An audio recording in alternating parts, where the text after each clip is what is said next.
The morning I walked away from Lucas Sterling, I didn't cry. 12 years. That's how long I'd been the other woman. The one who waited. The one who believed the empty promises whispered in the dark. And I'd finally realized that I was never going to be anything else. Allison, think about what you're saying. His voice was that same controlled, measured tone he used in board meetings. Lucas was sitting across from me at our breakfast table, a cup of espresso cooling in front of him. He'd always been a master of composure. I'd spent the last hour telling him I was leaving, and he'd barely blinked. I've thought about it for 5 years, I said, setting down my coffee mug. But I guess I was just waiting for you to finally tell me the truth. Lucas exhaled slowly. The situation is complicated. Is it? I heard my voice rise slightly. Because it seems pretty simple to me, Lucas. You married someone else, you have a wife. And I just watched you on the morning news, smiling at the hospital exit while you told every reporter in the city how excited you are about your new daughter. His jaw tightened. You know that was arranged. Your family made you marry her 5 years ago. I cut him off. You let me believe you were still figuring things out. You let me believe there was a future for us. Allison, I was going to tell you. When I was 70, when your second child graduated from college, I shook my head, pressing my palms flat against the marble counter. I'm done, Lucas, and I'm done waiting. I'm done being the woman you keep in the shadows while you play the perfect husband for the cameras. I saw something flicker across his face. Concern? Or was that just fear of losing control? I'd stopped being able to tell the difference years ago. Just give me a week, he said, reaching across the table for my hand. Let me sort this out. I'll explain everything. I pull my hand away. You've had 12 years to sort it out. I'm not giving you another week. I'm not giving you another hour. He stood up abruptly, his chair scraping against the marble floor. Allison, don't do this. You're upset. You're not thinking clearly. I've been thinking clearly for the first time in a decade, Lucas. You just don't like what I'm thinking. I turned and walked toward the bedroom, feeling his gaze on my back. I could hear him mutter something under his breath, that familiar note of frustration creeping into his voice. He hated when things didn't go his way. The bedroom looked exactly as it had when I'd woken up this morning. Linen sheets rumpled on one side, his silk tie still draped over the armchair where he'd thrown it last night. I opened the closet. Racks of designer gowns, thousands of dollars in cashmere and silk, shoes that had never touched pavement. I didn't touch any of them. They weren't mine. They were props, costumes for the role I'd been playing. I opened the jewelry box instead. Diamonds, emeralds, rubies. Every anniversary, every birthday, every Valentine's Day, Lucas had presented me with something. Each piece had come with a kiss on the cheek and the same murmured promise. Soon, Allison, when things settled down. I believed him for the first few years. By year 6, I'd stopped believing but started pretending. Somewhere around year 8, I'd forgotten why I was pretending at all. I pulled out the only piece I actually wore, a simple platinum band he'd made himself during a weekend when he decided to take up jewelry making as a hobby. I'd worn it every day for the past 7 years, wrapped around my ring finger, like some pathetic symbol of hope. I slid it off and set it on the nightstand next to my keys. After I finished packing, I walked through the house one last time. IT was a beautiful property, sprawling across a hill overlooking the ocean. Lucas had bought it for me when we'd first started dating. I had helped decorate it, renovated the kitchen, spent hours in the garden. None of it was really mine. I found my phone, pulled up the contact for the estate manager, and sent a brief message. I'm leaving. Please forward everything else to the New York apartment. I didn't wait for a reply. Downstairs, I heard Lucas's voice through the kitchen door. He was on the phone. The words were muffled, but I caught enough to know the conversation wasn't going well. No, I can't just fly back tonight. I have a situation here. A pause. For Christ's sake, I told you I'd handle the press. Just keep them away from the hospital. So his wife had already been discharged. I'd barely waited until the news segment ended to start packing. I heard him swear under his breath, then his footsteps moving through the house. I stood still in the hallway, hidden from view. I'll be there tomorrow morning, Lucas said into the phone. We'll do the whole family photo thing. Happy now. He hung up. I heard him dial another number. A moment later, he was speaking again, and I realized it was his lawyer. Take her off the trust account. I need her signatures removed on all joint documents. No, she's not contesting anything. Just clean it up before she changes her mind. I felt something twist in my chest. I wasn't even gone yet, and he was already moving money around. I had no idea how much I'd actually accrued during these 12 years. Lucas had always handled the finances, but I trusted him, stupidly. I grabbed my suitcase and left through the back door without saying goodbye. The taxi ride to the airport was quiet. I watched the city scroll past through rain-streaked windows, the freeways, the shopping centers, the entire landscape of my life for the past decade. Soon it would be nothing but a memory. I pulled out my phone and made one call. Dr. Chen, it's Allison. There was a moment of silence on the line. I'd been seeing Dr. Chen ever since the hospital, when I'd come out of recovery, and Lucas had looked at me like I was fragile glass that might shatter. Allison, she said carefully, I thought I might hear from you after this morning's news. Are you all right? I'm leaving Los Angeles. I just wanted to say goodbye. You're leaving? I heard the frown in her voice. Where are you going? Back east. I haven't decided yet. She was quiet for a moment, and I knew she was reading between the lines. I've been in practice for 30 years, she said finally. I've seen many people in your position, and I've learned to recognize the moment when someone has truly made peace with their decision. You sound settled. Allison, in a way I haven't heard before. 12 years of waiting will do that to you, I said.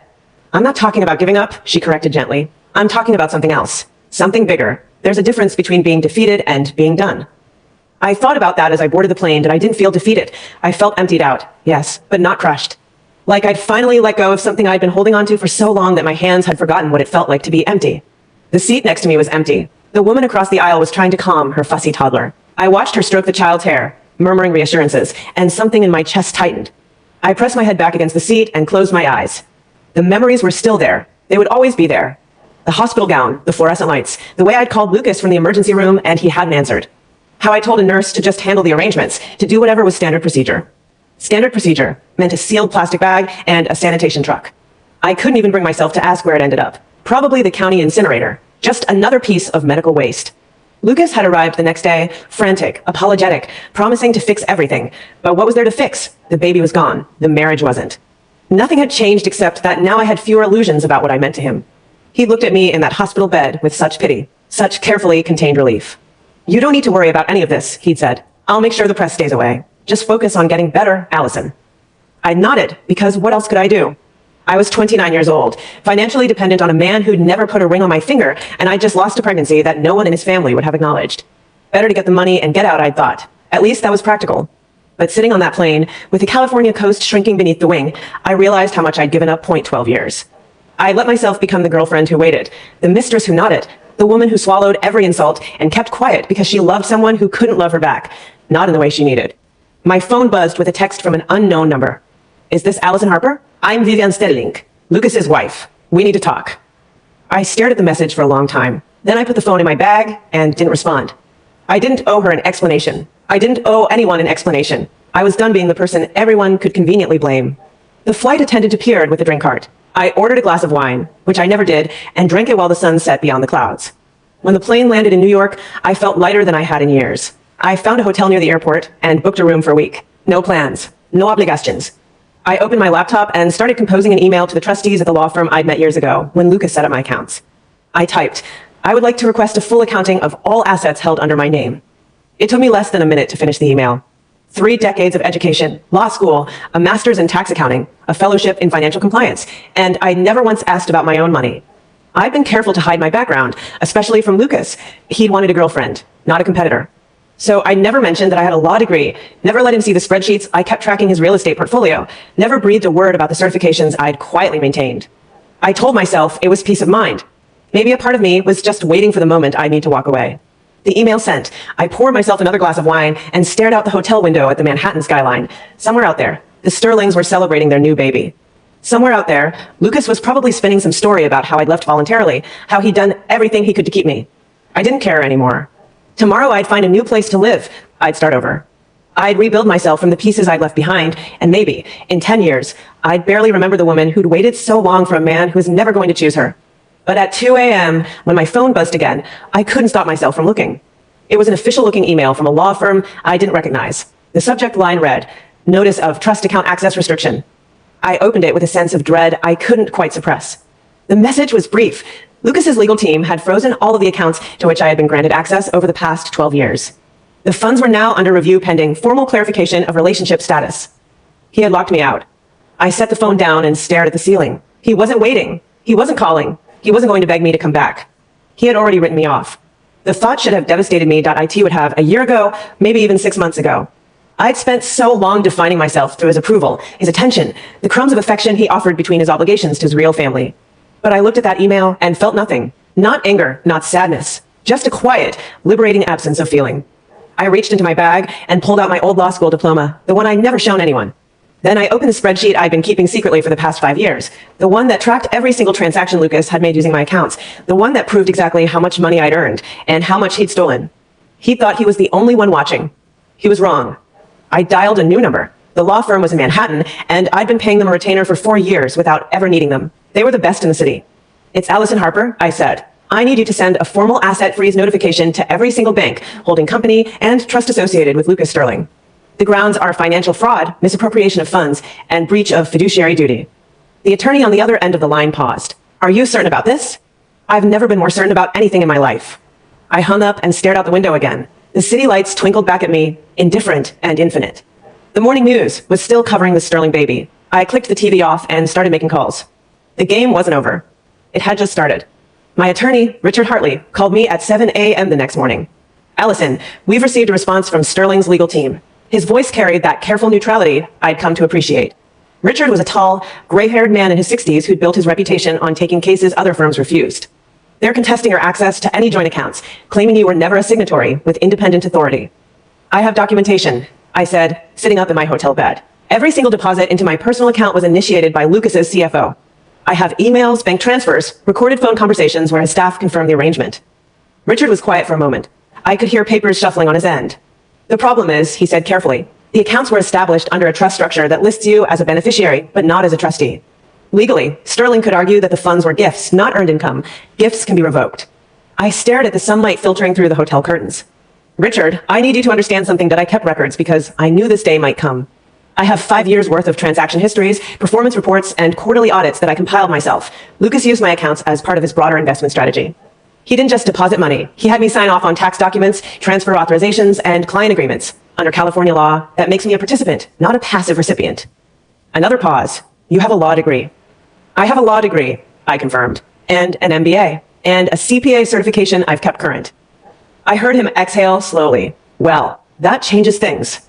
I spent the next 3 days in that hotel room, working. Richard sent his junior associates to meet with me, and we built a case that would blindside Lucas's entire team. I provided bank statements, investment records, and documentation proving that Lucas had made significant financial decisions without my consent, using my accounts as leverage for deals that directly benefited Sterling Properties. By day 4, I was ready to make my first move. I called Lucas from the hotel lobby, my first direct contact with him since I'd left Los Angeles. Allison. His voice was sharp, guarded. I was wondering when you'd reach out. Lucas, I need to tell you something. I've retained counsel, and I'm formally requesting a full forensic audit of all accounts created for me during our relationship. I believe there are irregularities in how those accounts were managed. Silence. Then a low, incredulous laugh. Audit? Allison, what are you talking about? I gave you everything. Every account, every dollar. I set all of that up for you. I provided for you. You provided a lifestyle, I said flatly. But I have documents showing that you used my accounts as collateral for personal loans. I have records of at least 3 separate financial instruments where my name was listed as a beneficial owner without my knowledge or consent. That's fraud, Lucas. The line was quiet for so long I thought he'd hung up. Is that what this is about? His voice had changed. Gone was the condescension. In its place was something colder, something I hadn't heard from him before. You're threatening me? I'm not threatening you, I said. I'm informing you. My attorney will be in touch with yours. From now on, all communication goes through them. Allison, think about what you're doing. You're going to burn every bridge you've built. My family. Your family made it clear 10 years ago that I wasn't welcome. You made it clear last week when you froze me out of my own accounts that I'm done thinking about what other people want, Lucas. Now I'm finally thinking about what I deserve. I hung up before he could respond. That night, I flew back to Los Angeles, not to the house that was already in the process of being returned to his estate. Instead, I checked into a small hotel in Beverly Hills and made a single phone call. The number belonged to my mother. She picked up on the 4th ring. Allison, is that really you? Her voice was thin, cautious. We hadn't spoken in 3 years. Hello, Mother. I need to ask you something. What happened to Grandfather's estate? A sharp intake of breath. Your grandfather died 12 years ago. The will was contested. You know that. I know what Father told me, but I was never shown any documents. The attorney said the trust was invalid because Grandfather's signature wasn't witnessed properly. That was the ruling, she said carefully. Mother, I want the original papers. Grandfather kept copies in his safe deposit box. If the signature was valid, the trust should have come to me. Father and his siblings would have had to prove fraud, and they didn't. She was quiet for a long moment. Your father said you were a minor, she said. He said the court decided to dissolve the trust because there was no appointed guardian. He lied to me, didn't he? It's not your fault, I said, but I need the documents. I need to know what I'm dealing with. She promised to send me copies of everything she'd kept from those years. I thanked her and ended the call, but the weight of what I'd just learned pressed down on my shoulders. My grandfather had been a real estate developer in his own right. Nothing on the scale of the Sterlings, but significant enough to have created a trust worth over $70 million. I'd always been told the trust was dissolved due to legal technicalities. But the more I researched, the more I realized that the dissolution coincided with my father's ascent to the head of the family's business. I started digging into family records and why Father had died 5 years ago, and my mother had been kept in the dark about everything. But she'd kept boxes of old papers, letters, and financial statements that no one had bothered to destroy. One box contained a letter from my grandfather, dated 6 months before he died. Dear Allison, if you are reading this, I want you to know that I have provided for you. The trust is legitimate. I signed it myself, with 2 witnesses, and I've secured it in a bank vault that only you and my attorney can access. Your father does not have the key. He cannot touch this money. When you come of age, the trust will come to you. I am sorry I won't be there to see you succeed. I read the letter 3 times, my hands trembling. My father had hidden everything. He'd lied, he'd manipulated, he'd done exactly what he'd accused my mother of doing. He'd stolen my inheritance. But I had the evidence now, and the trust, if the letter was accurate, was still valid. I called Richard. I found something that I need you to send a forensic team to a bank in Newport Beach. There's a safe deposit box registered under my grandfather's name. I believe it contains the original trust documents.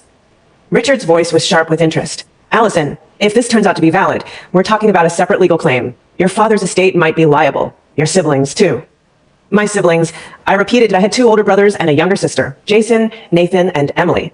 They'd been raised with the same lie I believed, that our grandfather's assets were too complicated to distribute. They'd never asked questions. They'd never looked into it. But I had. 2 weeks after I returned to Los Angeles, I sat in Richard's office and watched him open the safe deposit box. The documents were there, every single page, witnessed and notarized. The trust was valid. I was the sole beneficiary. The value was closer to $90 million, with accrued interest and investments over the past decade.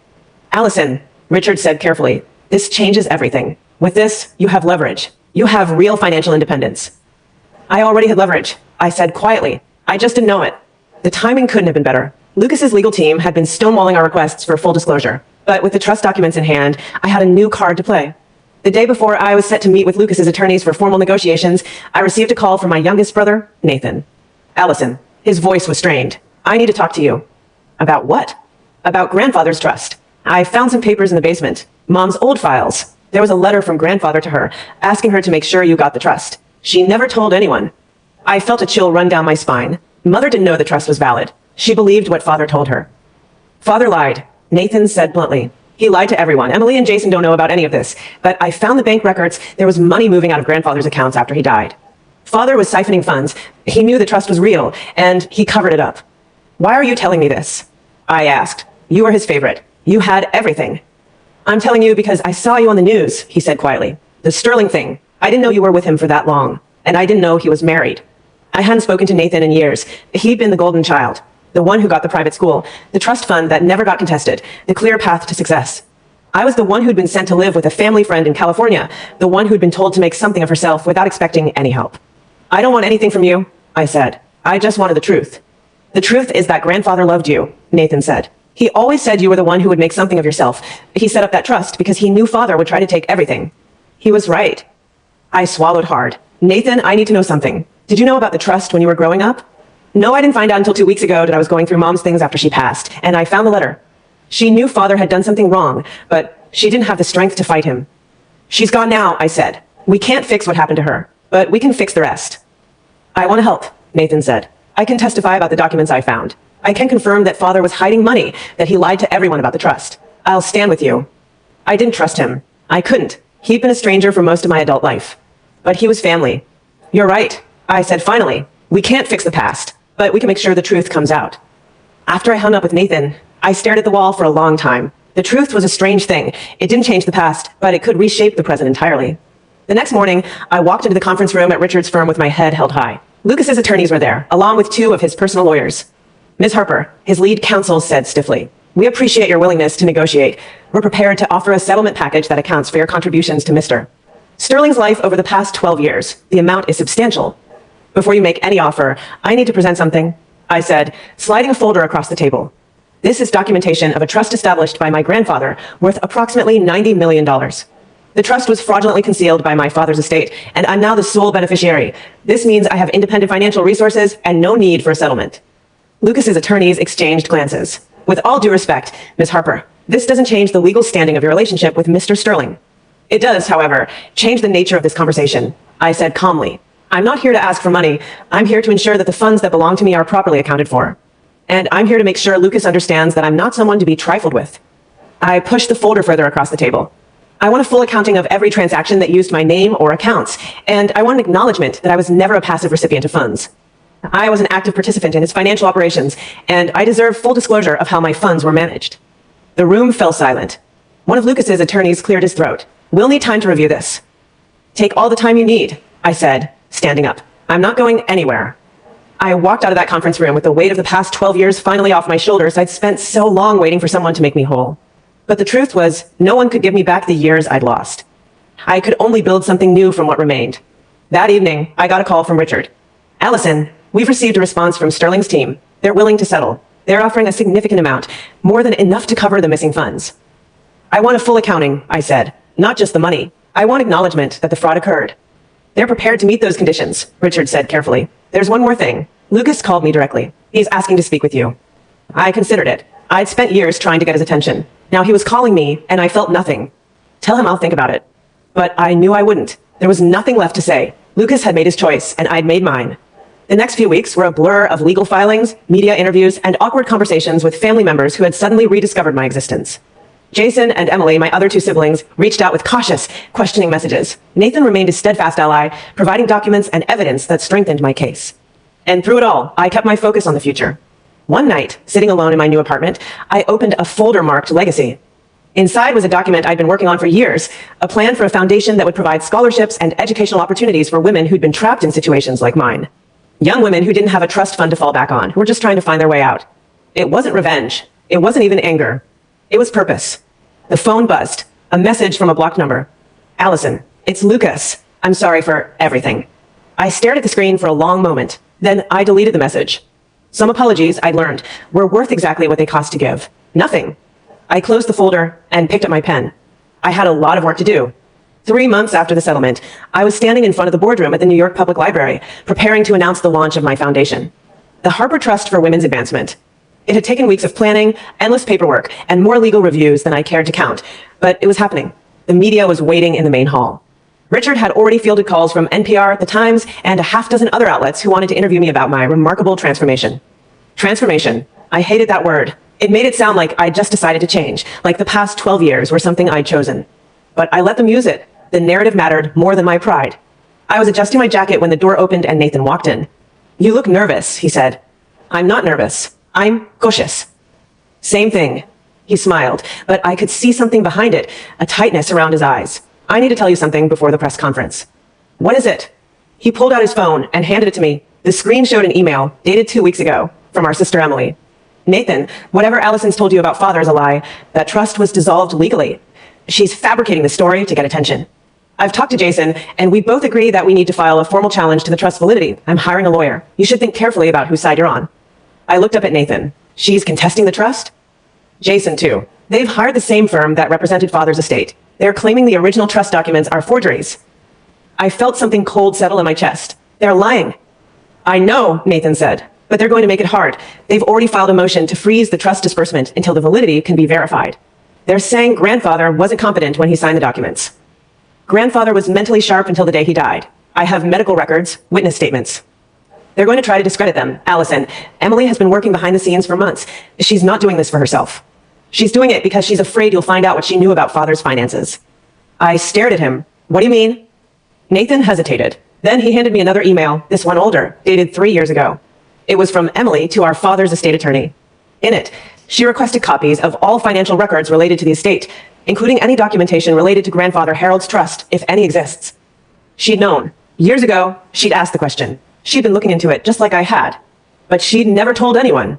"When I found this," Nathan said, "I realized she might have known about the trust for years. She might have been trying to find out if it was valid, or if there was a way to contest it even back then. She only started fighting it now because you were about to use it." I sat down heavily in one of the chairs by the window. 3 months ago, I believed my family had moved on. I thought Emily and Jason were indifferent at worst, willing to leave me alone. But this changed everything. "Why didn't you tell me sooner?" I asked Nathan. "Because I needed to confirm it myself. I didn't want to give you bad information." I thought for a long moment, does Richard know? He knows about the motion. He doesn't know about the emails. Send them to him. Now. Nathan nodded and started typing on his phone, and I watched him, trying to read his expression.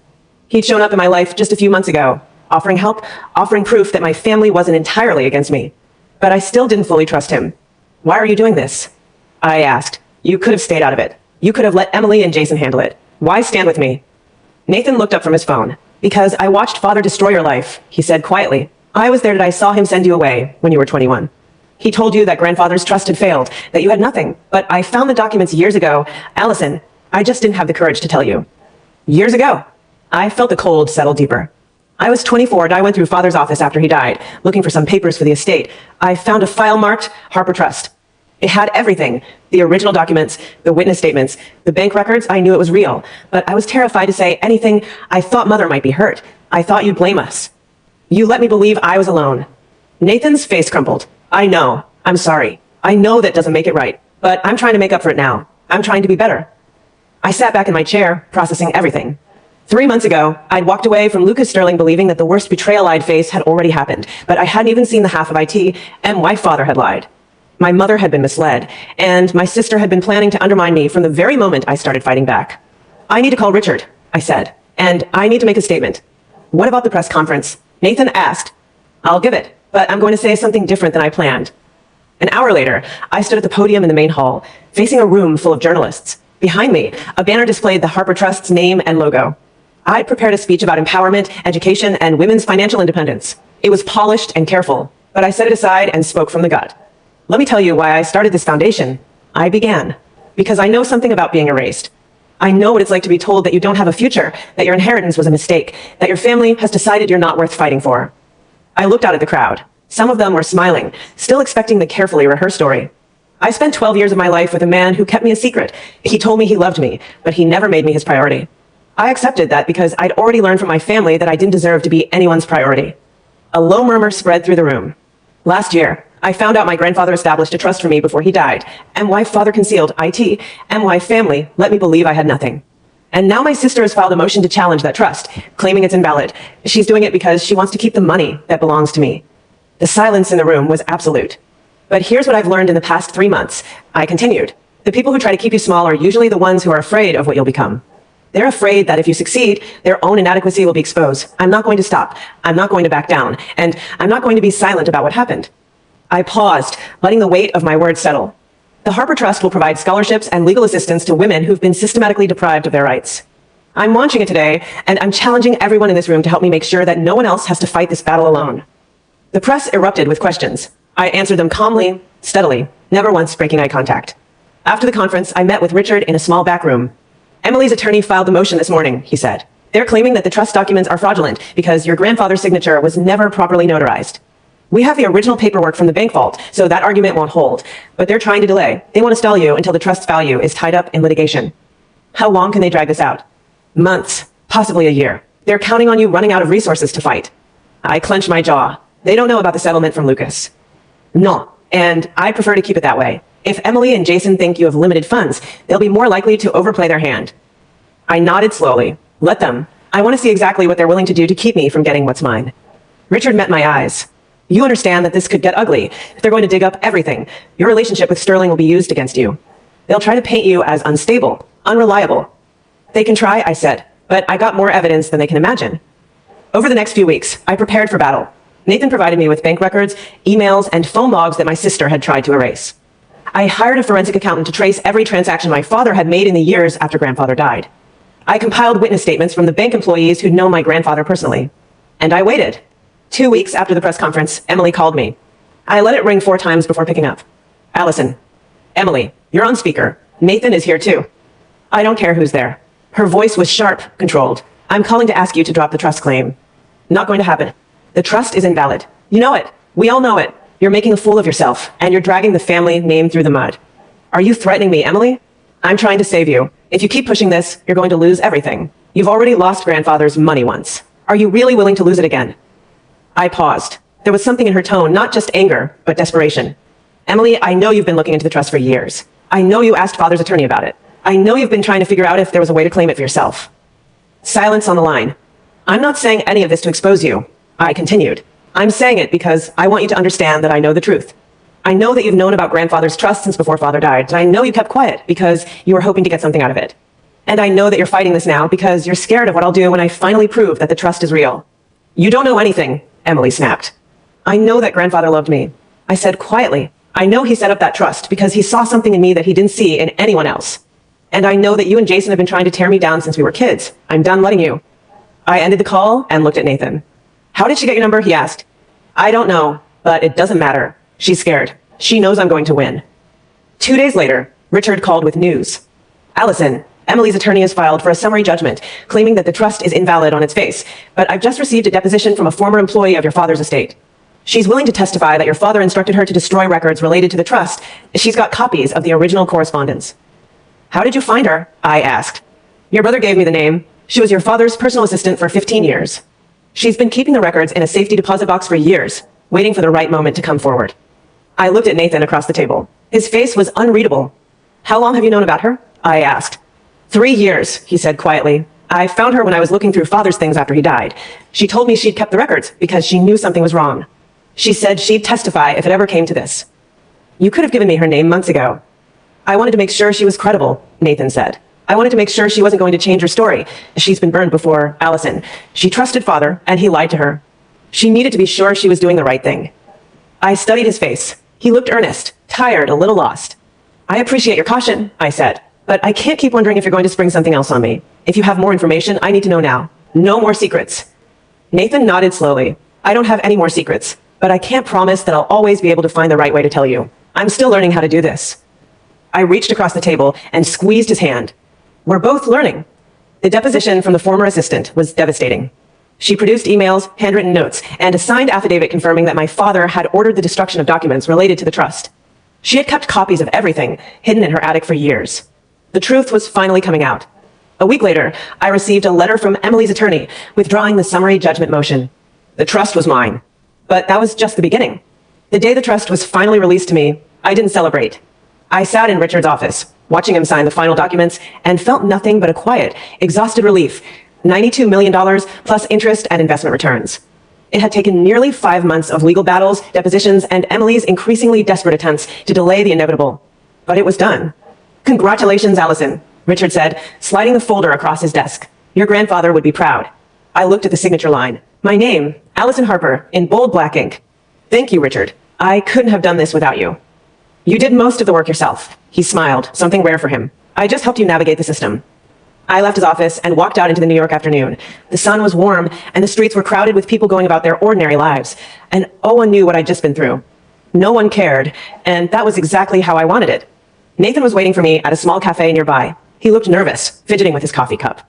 It's done, I said, sliding into the seat across from him. The trust is officially mine. He exhaled slowly. That's amazing, Allison. Really.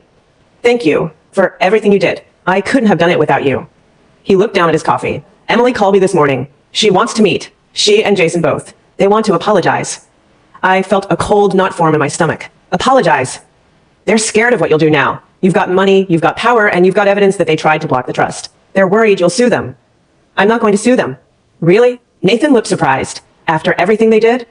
I'm not going to spend the rest of my life fighting my own family, Nathan. It's exhausting, and I've got better things to do. He studied me for a long moment. You've changed. I've been changing for a long time, I said. I just finally caught up with myself.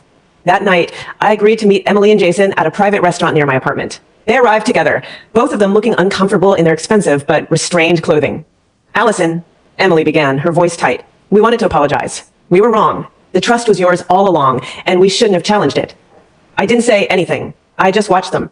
Father lied to us, Jason added. He told us the trust was invalid. He told us you had nothing. We believed him because, well, he was our father. You didn't question it, I said quietly. You had everything. You never had to wonder what it felt like to be told you had nothing. Emily's face flushed. That's not fair. Isn't it? You had the private schools, the trust fund, the career handed to you. I had a plane ticket to California and a promise that I'd make something of myself if I was lucky enough. Allison, we're not here to argue, Jason said quickly. We're here to make things right. We've already instructed our attorneys to drop all remaining claims. I know. I took a slow sip of my water. Richard told me. So, where does that leave us? Emily asked. We're family. We can't just. I set my glass down and leaned forward.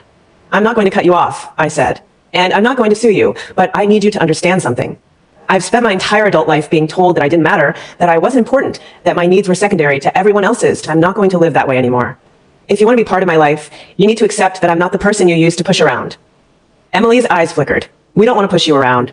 Then don't. I don't need your approval. I don't need your friendship. But if we're going to have any kind of relationship, it's going to be on my terms. Nathan reached across the table and placed his hand over mine. I'm in. Whatever you need, Allison. I'm here. Emily and Jason exchanged a glance. Then Emily nodded slowly. I don't know if we can fix everything, she said, but I'm willing to try. That was enough. It had to be enough. I wasn't going to wait for perfect reconciliation. I'd spent too many years waiting for things that never came. The weeks that followed were busy. The Harper Trust was officially launched, and I spent most of my time reviewing applications, attending board meetings, and building a team of professionals who shared my vision. The response was overwhelming. Women from all over the country wrote to me, sharing their stories of being trapped in relationships, denied their inheritances, cut off from their families. I thought I was alone. I thought my story was unusual. But there were thousands of other women who'd been told they didn't matter, and I was finally in a position to help them. One afternoon, I received a letter at my office. It wasn't sent through the Foundation's official channels. It was hand-delivered in a cream-colored envelope with no return address. I opened it carefully. Inside was a single page, typed on plain paper. Allison, I watched your press conference, and I know you don't want to hear from me, but I need to say this. You were right to leave. You were right to fight. I was a coward, and I'm sorry I wasted your time. You deserved better. I've been thinking about everything, about the hospital, about what I didn't do to protect you. I carry that every day.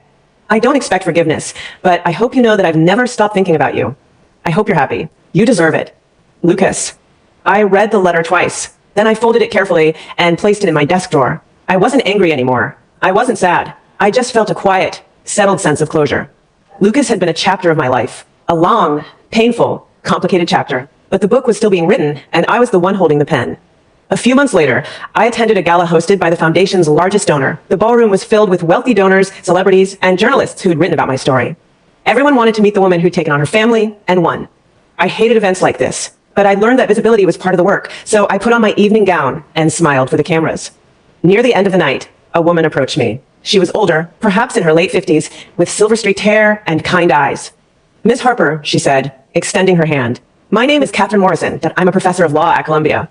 I saw your interview on PBS, and I wanted to tell you personally that what you've done is extraordinary. Thank you, Professor. That means a lot. I've spent my career studying family law and the way inheritance disputes disproportionately harm women, she said. Your case is a textbook example of systemic bias. But more importantly, it's an example of what happens when someone refuses to accept the story they've been given. I smiled. I didn't have a choice. I was tired of being told who I was. She handed me her card. I'm starting a new research program on women's financial empowerment. I'd be honored if you consider joining our advisory board. I took the card, feeling a familiar warmth spreading through my chest. I'd be delighted. That night, I walked home through the city streets, my heels clicking against the pavement. The gala was over, and the city was quiet. I let myself think about everything I'd been through. 12 years with a man who couldn't choose me, 0.5 years of losing myself to someone else's narrative. Countless hours in therapy, trying to understand why I'd stayed, why I'd let myself be diminished. And then, finally, a choice. A single moment when I decided that my story wasn't going to be written by anyone else. I passed a small bookstore with a reading light still on. Through the window, I could see a display of books about women, money, and power. I smiled and kept walking. The Harper Trust had already awarded its first round of scholarships. 6 women were starting law school in the fall, funded by my grandfather's legacy and my refusal to let his intentions die. That was the real victory. Not the money, not the lawsuit, not the public recognition. It was knowing that somewhere out there, a young woman who'd been told she wasn't good enough was going to have the chance to prove everyone wrong. I reached my apartment building and paused at the door. The street was quiet, the sky clear with stars. For the first time in as long as I could remember,